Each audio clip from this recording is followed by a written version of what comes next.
신구약 성경 66권 중에서 레위기는 아마 우리 그리스도인들에게 가장 낯설고 따라서 관심을 받지 못하는 책일 것입니다.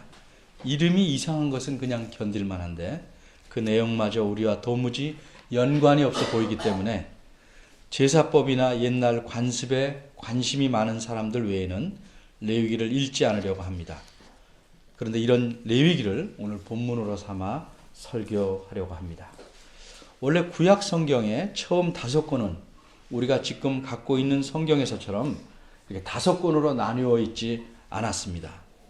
그러니까 제각기 다른 이름도 갖고 있지 않았습니다. 5권 모두가 하나였습니다. 그리고 이 하나를 토라라고 했습니다.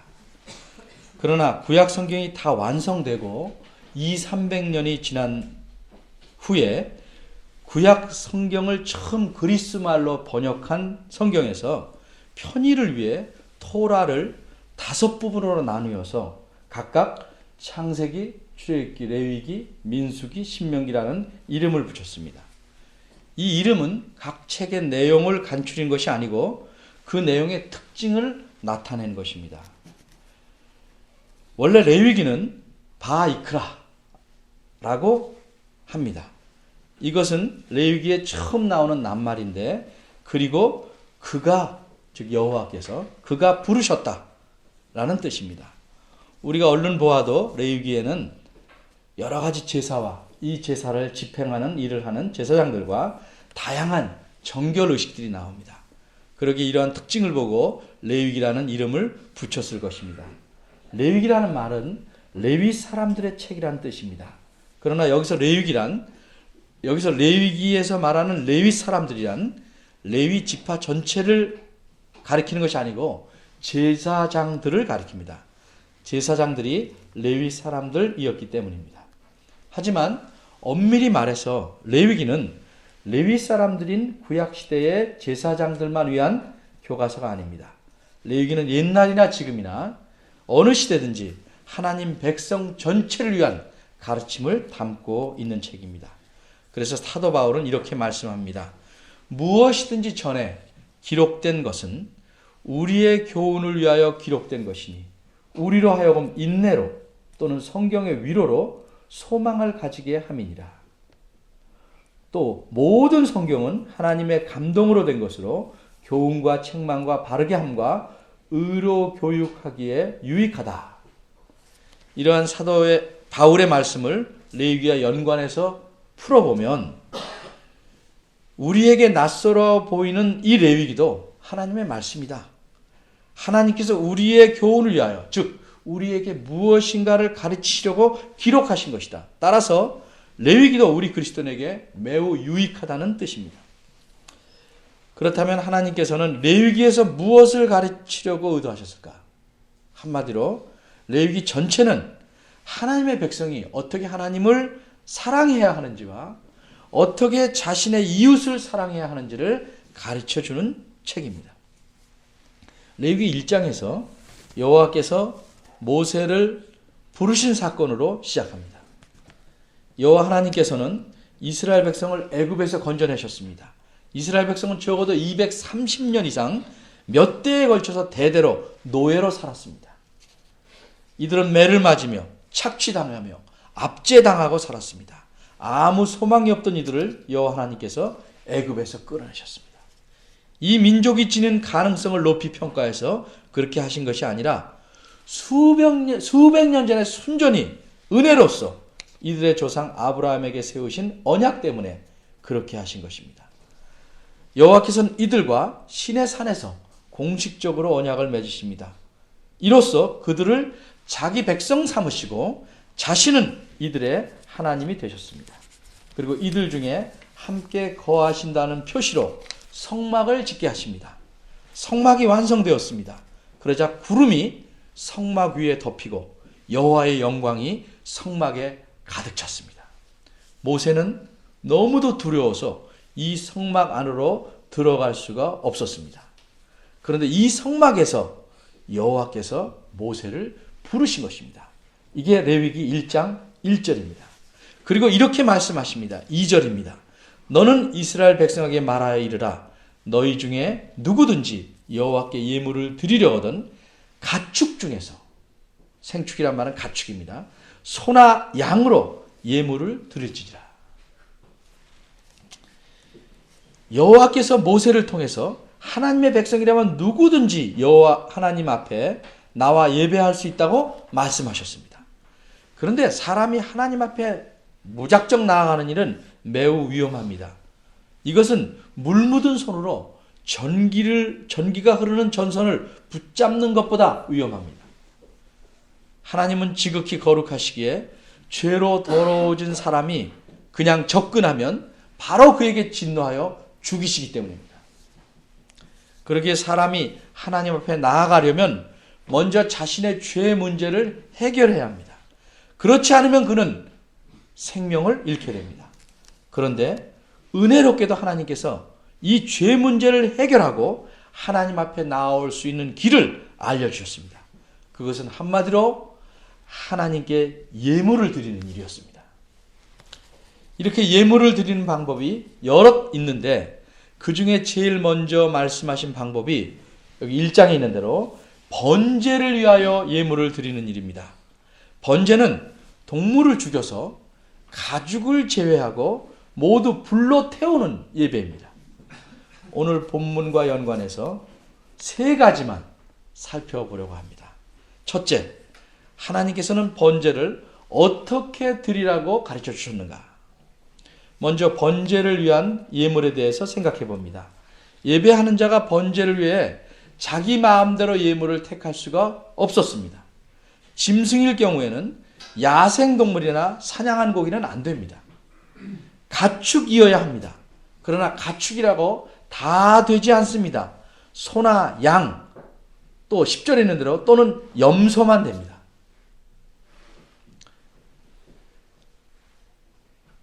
이것들도 1년 정도의 양, 소, 또 염소여야 합니다.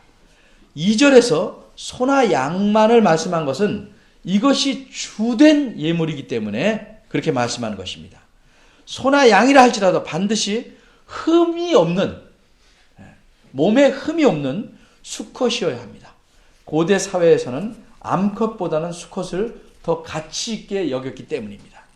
그러나 가난한 사람의 경우에는 비둘기로 예물을 드릴 수 있었습니다. 이처럼 하나님께서는 지나치게 비싼 예물을 내게 하셔서 예배하는 사람을 가난하게 만들려는 것이 아닙니다. 하지만 예물은, 하나님께 드린 예물은 예물다워야 합니다. 자신이 감당할 만한 범위 안에서 최상의 것을 예물로 드리도록 하신 것입니다. 그럼 예물을 드리는 절차는 어떠했습니까? 성막 둘레에는 사람들이 함부로 성막에 접근하지 못하도록 그렇게 접근했다면 죽으니까 울타리를 칩니다. 이렇게 울타리로 둘러싸인 공간이 성막의 뜰입니다. 이 울타리는 길이가 50m고 폭은 25m인 직사각형 모양인데 세마포 흰색 장막으로 둘러쌉니다. 이 울타리의 높이가 2.5m입니다.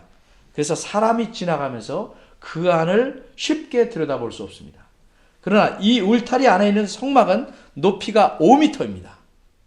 그러니까 밖에서도 이것이 하나님의 처소임을 쉽게 알아서 함부로 접근해서 목숨을 잃는 일이 없게 합니다. 예배하는 자는 그 합당한 예물을 데리고 회막, 즉 성막 문 앞으로 옵니다. 거기서 그 사람은 그 예물의 머리에 손을 얹어 놓습니다. 이렇게 예배하는 자가 데려온 가축의 머리에 손을 얹는 이유는 이 예물이 자신의 죄를 대신해서 생명을 내놓겠다는 의미입니다. 이렇게 안수하지 않으면 4절 말씀에서 보는 바대로 그 예물을 하나님께서 받지 않으십니다. 따라서 그 사람의 죄는 용서받지 못합니다. 속죄되지 않습니다. 그 다음에 예배하는 자는 직접 자기 가축을 뜰로 끌고 들어옵니다. 그리고 아마 칼로 목을 찔러서 죽입니다. 그러면 제사장들이 그 피를 그릇에 받아서 성막 뜰에 있는 제단의 사면에다가 뿌립니다. 그 다음에 이 예배하는 자는 자기가 직접 죽인 가축의 가죽을 벗깁니다. 그리고 그 몸을 여러 조각으로 자릅니다. 그러면 제사장들은 제단 위에 불을 피우고 그 위에 나무를 버려놓고 그 나무 위에 그 가축의 머리 부분, 또 기름 부분, 즉 허리와 엉덩이의 기름진 부분, 그리고 나머지 여러 조각난 부분들을 올려놓고 태우기 시작합니다. 이러는 동안에 예배하는 자는 내장, 그 짐승의 내장에서 배설물을 물로 씻고 또 배설물로 더러워졌을 정강이를 깨끗이 씻습니다.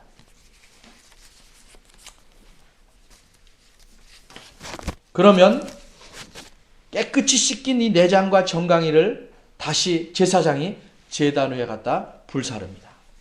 이렇게 해서 가축의 가죽만 빼고 모두 하나님께 제물로서 불살라 드립니다.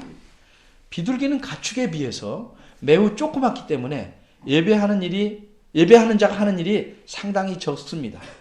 그래서 그렇지만 비둘기의 멱통, 즉 모래주머니, 그 먹이를 소화될 동안 이렇게 모아놓는 그 모래주머니와 깃털 같은 것들은 직접 모두 떼거나 뽑아내서 버리고 몸통을 찢어야 합니다. 그러면 제사장이 그 새 전체를 제단에 불로 살라 번제로 하나님께 드리게 됩니다. 이렇듯 옛날 하나님의 백성에게 하나님께서 요구하신 예배 방식은 오늘날 우리가 드리는 예배 방식과는 전적으로 달랐습니다.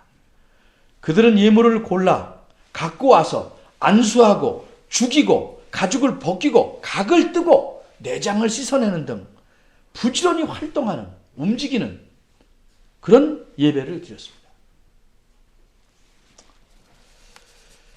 그러면 둘째로 생각할 것은 오늘날 우리는 어째서 번제를 드려서 예배하지 않는가?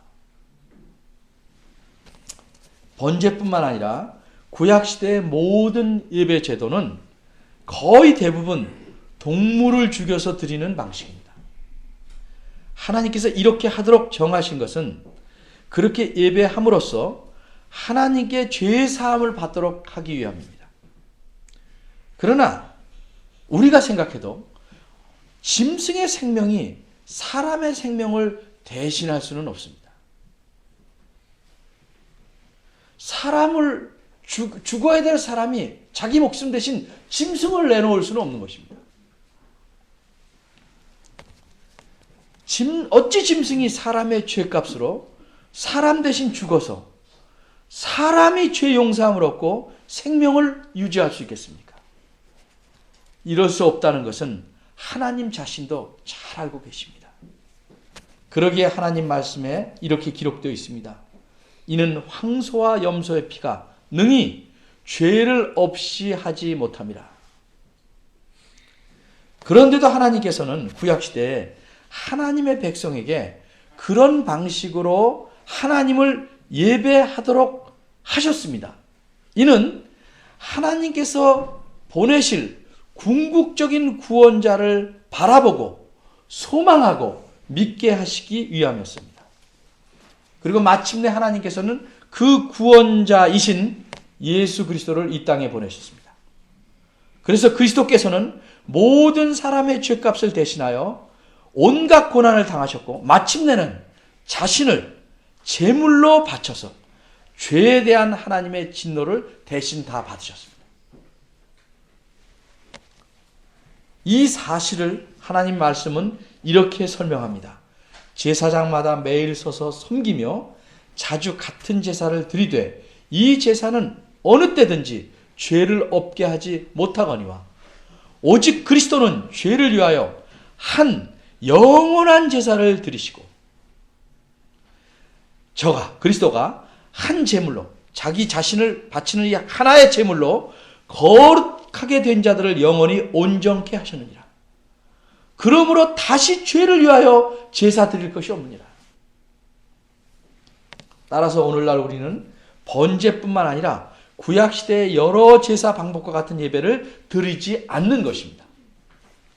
이제 우리는 구주 예수 그리스도의 공로와 은혜로서 하나님 앞에 나와서 이렇게 편하게 예배할 수 있게 된 것입니다. 세 번째로 그러면 하나님께서는 번제를 통해서 무엇을 가르치시려고 하셨나? 크게 말해서 하나님께서는 두 가지를 가르치셨습니다. 하나는 죄의 대가와 용서함을 받는 방법에 대해 가르치셨습니다. 죄의 대가는 죽음입니다. 반드시 죽어야 합니다. 이것은 하나님께서 정하신 원칙입니다. 사람이 죄를 지으면 반드시 죽어야 합니다. 그러나 하나님께서 자신의 원칙을 수정하시지 않고, 즉 죽지 않고도 죄를 용서받는 길을 마련하셨습니다. 누군가가 죄 지은 자를 대신하여 생명을 내놓는 방법입니다. 조금 어려운 말로 대속의 방법입니다. 이러한 길을 깨닫게 하기 위해서 하나님은 먼저 짐승의 생명으로 사람의 생명을 대신하도록 하는 제사 방법을 세우신 것입니다. 마치 어린아이들에게 장난감 돈으로 실물 경제를 익히게 하는 것과 마찬가지입니다. 그런데 문제는 사람이 누구도 예외 없이 하나님 앞에 죄인이라는 점입니다. 그리고 모든 사람은 각자 자신의 죄 때문에 죽습니다. 그런데 사람 중에 과연 어떤 사람이 다른 사람의 죄를 대신하여 죽을 수 있는 자격이 있는가? 그렇게 죄가 전혀 없는 사람이 있겠는가? 그런 사람이 전혀 없는데도 하나님께서 이와 같은 대속의 방법을 마련하셨다면 그것은 실제로는 인간에게는 아무런 유익이 없는 이론에 불과합니다. 그러나 하나님은 이 대속을 담당할 분도 이미 준비해 놓으셨습니다. 그분은 하나님의 아들이신 성자 하나님이셨습니다. 이렇게 제사의 방법을 통해서 하나님께서는 하나님의 백성으로 하여금 인간의 모든 죄를 대신 감당할 그 구원자를 바라보고 믿고 의지하도록 하신 것입니다. 다른 하나는 죄의 대가와 대속의 방법 이외에 하나님께서는 예배하는 자에게 하나님 앞에서 예배하는 태도를 가르치시려고 하셨습니다. 번제를 드리러 짐승을 끌고 나온 자는 직접 그 짐승을 죽이고 가죽을 벗기고 몸뚱이를 조각내고 내장과 정강이를 물로 씻습니다. 이 모든 과정을 직접 행하고 죽은 짐승이 다 타버릴 때까지 현장에서 모든 장면을 목도하게 됩니다. 이 일을 행하고 보는 가운데 그 예배하는 자는 어떤 심정을 갖게 되겠습니까? 아마 전문적으로 도축하는 사람을 제외하고는 대부분 그 심정이 끔찍하거나 처참할 것입니다. 가끔 차를 타고 가다가 길에서 차에 친 동물을 보면 느끼는 그 심정, 그거보다 훨씬 더 심할 것입니다.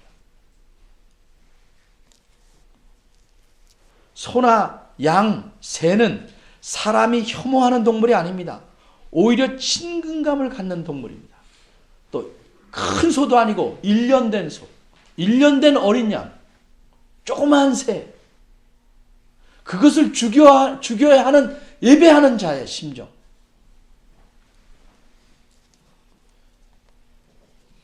예배하는 자의 입장에서 보면 그런 순박하고 순진해 보이는 동물을 내가 살아야 되기 때문에 내가 직접 대신 죽여야 하는 심정은 어떠하겠습니까?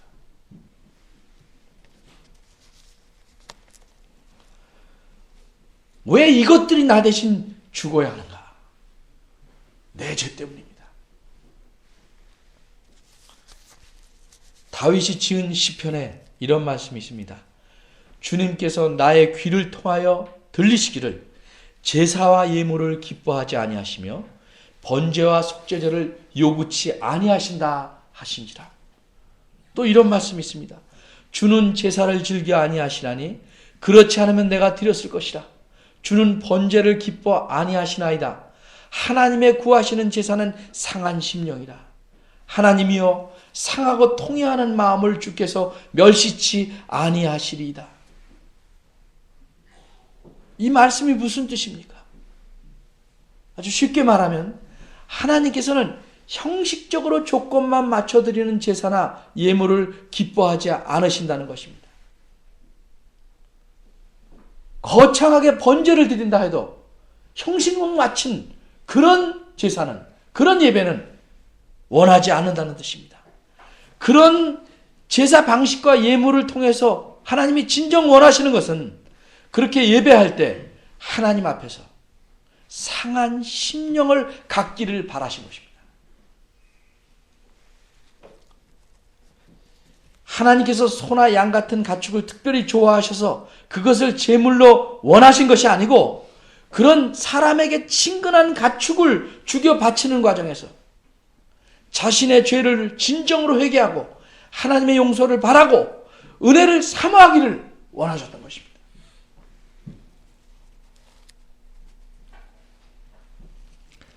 상한 심령이란 약간 상처 입은 정도의 심령을 뜻하는 게 아니라 이 말의 뜻은 부서지고 깨진 심령을 가리킵니다.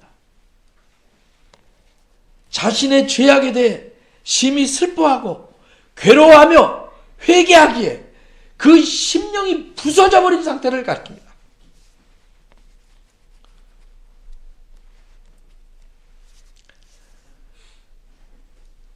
이것이 하나님께서 번제와 다른 제사 방법을 통해서 가르치시려고 한 예배의 태도입니다. 특히 오늘 본문의 9절, 13절, 17절 끝에 보면 공통적으로 이런 말씀이 나옵니다. 이는 화제라 여호와께 향기로운 냄새니라. 여기서 향기로운 냄새란 제물을 불에 태워서 드릴 때 그 태운 냄새가 여호와께서 맡으시기에 향기로웠다, 향기롭다 이런 뜻이 아닙니다. 우리가 비유적으로 듣기 좋은 말을 달콤한 말이라고 하듯이 향기로운 냄새라는 것은 그 제사를 여호와께서 기뻐하시고 받으셨다는 비유적인 표현입니다. 따라서 이 공통적인 말씀의 뜻은 번제라는 것은 제물을 모두 불로 태워 드린다는 의미에서 화제인데, 이렇게 하나님께서 요구하신 대로 어김없이 잘 준비해 바친 화제를, 번제를 하나님께서 기쁘게 받으신다는 뜻입니다. 오늘 본문에서 보시다시피 하나님은 매우 세심하십니다. 각 사람의 경제 형편에 따라 예물을 다르게 내도록 하십니다. 어떤 사람은 소, 좀 약한 사람은 양, 그것도 감당 못하는 사람은 새. 그러나 어떤 예물을 내든지 간에 흠이 없는 최상의 것을 요구하십니다. 또한 하나님께서는 이런 제사 방법을 통해서 예배하는 자가 죄의 대가가 무엇이며 대속의 방법은 무엇이고 어떤 심령으로 예배해야 하는지를 가르치셨습니다. 오늘날 예배의 방식은 구약시대의 방식과 다르지만 하나님께서 예배하는 자에게 세심하게 살피시는 알맹이는 같습니다. 그 알맹이는 무엇보다도 진정한 대속 제물이신 그리스도께서 나를 대신해서 죽으셨으므로 이제 나는 하나님 앞에 죄사함을 얻었다는 믿음입니다. 그것을 믿는 믿음입니다. 예배하는 자에게 이런 믿음이 없이 예배를 드리면 그 예배는 하나님을 전혀 기쁘게 하지 못합니다. 그리스도께서 단번에 자기 생명을 들여서 구약의 모든 제사의 목적을 이루셨다고 히브리서 7장 20절은 분명히 말씀합니다. 또한 베드로전서 1장 19절에서는 오직 흠없고 점 없는 어린 양 같은 그리스도의 보배로운 피로 우리가 죄사함을 얻고 구속함을 받았다고 말씀합니다. 에베소서 5장 2절에서는 그리스도께서 자신을 바친 일을 가리켜 향기로운 예물과 제사를 하나님께 드렸다고 표현합니다. 이로써 오늘 본문의 번제는 곧 그리스도께서 우리 대신 죽으심을 미리 보여주는 그림자임을 알 수 있습니다. 이와 같은 알맹이, 즉 그리스도를 구세주로 믿는 믿음이 하나님 보시기에 우리 심령에 없으면 예배의 형식이 아무리 그럴듯하고 화려해도 그것은 죽은 예배입니다. 한국교회의 큰 폐단 중에 하나는 교인들이 정당치 않은 이유로, 즉 하나님께서 허용하시지 않을 이유로 교회를 마음대로 옮겨 다니는 것입니다. 그리고 교회들은 이런 불의한 사람들을 마구 받아들이는 것입니다. 이런 그릇된 일을 방지하기 위해서 세워놓은 제도가 이명증서, 쉽게 말하면 전학증서를 떼어주는 제도입니다. 그러나 대부분의 사람들이 이 말조차도 모릅니다. 또 많은 교회들이 이 제도를 무시하고 자기 편한 대로 교인을 등록시킵니다. 진정 교회의 주인이 예수 그리스도라고 믿는 교회라면 이명제도를 잘 지켜야 합니다. 정당치 않은 이유로 교회를 마음대로 옮기는 사람이 만일 하나님이 주인이 아니신 곳으로 가면 모를까? 역시 하나님이 주인이신 교회에 간다면 그 교회에서는 받아줄지 모르나 하나님은 받아주시지 않습니다. 그렇게 교회를 떠나는 것은 스스로를 하나님의 교회에서 떼어내는 것입니다. 스스로 떨어져 나가는 것입니다. 그러기에 다른 곳에서 제 아무리 열성으로 예배한다고 해도 그 심령이 부수어지도록 하나님을 떠난 잘못을 회개하지 않는다면 그 예배는 가증한 쇼에 지나지 않습니다.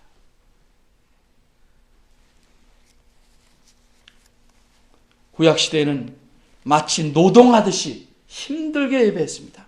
그러나 오늘날 우리는 참으로 육신이 편하게 예배합니다. 그런데 어떤 사람들은 이런 육신의 편함도 모자라서 좁니다. 자기까지 합니다. 하나님 말씀이 성령의 칼이라고 합니다. 그 칼로 여러분의 심령을 마구 찌르는데도 어찌 찔리면서 태연히 좋을 수 있겠는가?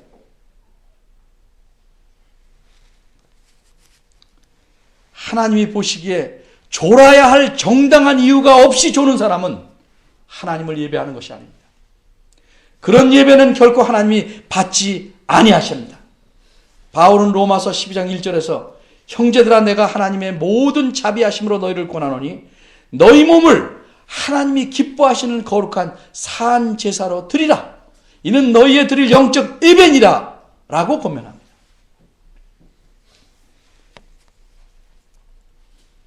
예배에서도 마찬가지로 나 자신을 하나님께 거룩한 제물로 드리는 것입니다. 그러기에 예배를 합당하게 드릴 수 있도록 내 몸도 최적의 상태로 유지해야 합니다. 몸이 지치거나 처지면 예배에 합당한 심령을 갖기가 매우 어렵습니다. 이런 심령이 없고 무엇인가만 바라기만 하는 예배는 불량한 예배입니다.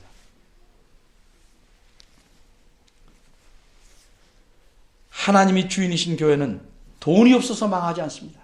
하나님의 교회는 수가 적어서 망하지도 않습니다.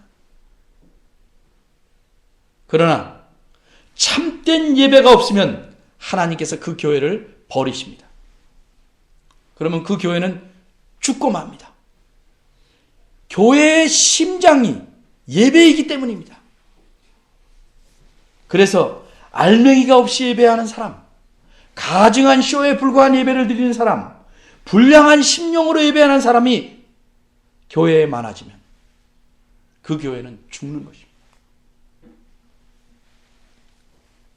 하나님은 우리에게 거창한 사랑을 요구하지 않습니다. 하나님께서 우리에게 요구하시는 사랑은 하나님께서 기뻐하시는 예배입니다. 하나님께서 원하시는 심령으로 하나님의 말씀에 따라 예배하는 것이 하나님을 사랑함을 표현하는 가장 중요한 일입니다.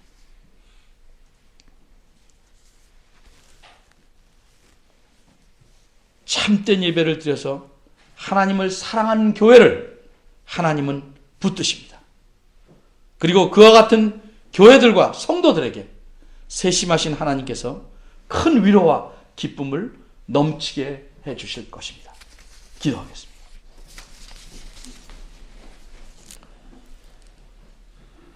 하나님, 오늘 하나님 말씀을 통해서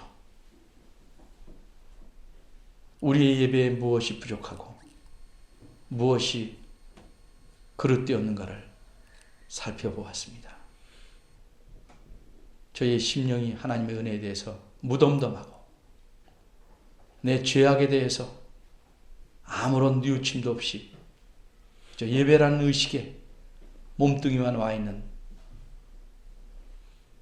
껍데기에 불과한지 돌아봅니다. 저희의 심령이 하나님 앞에 살게 도와주옵소서. 하나님 앞에 이러한 자신을 회개케 하시고 이 예배가 하나님 앞에 살아나도록 저희의 심령을 살려주옵소서.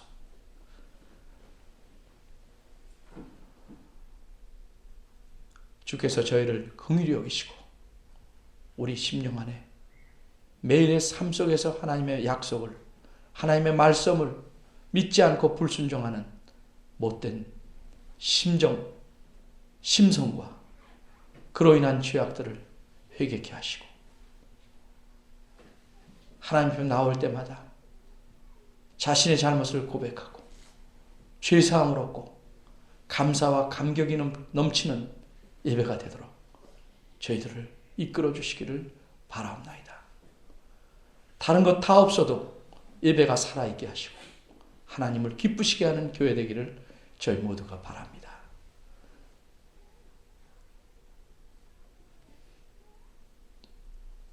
주여, 저희를 긍휼히 여기시고 도와주시기를 바랍니다. 예수님의 이름으로 기도합니다. 아멘.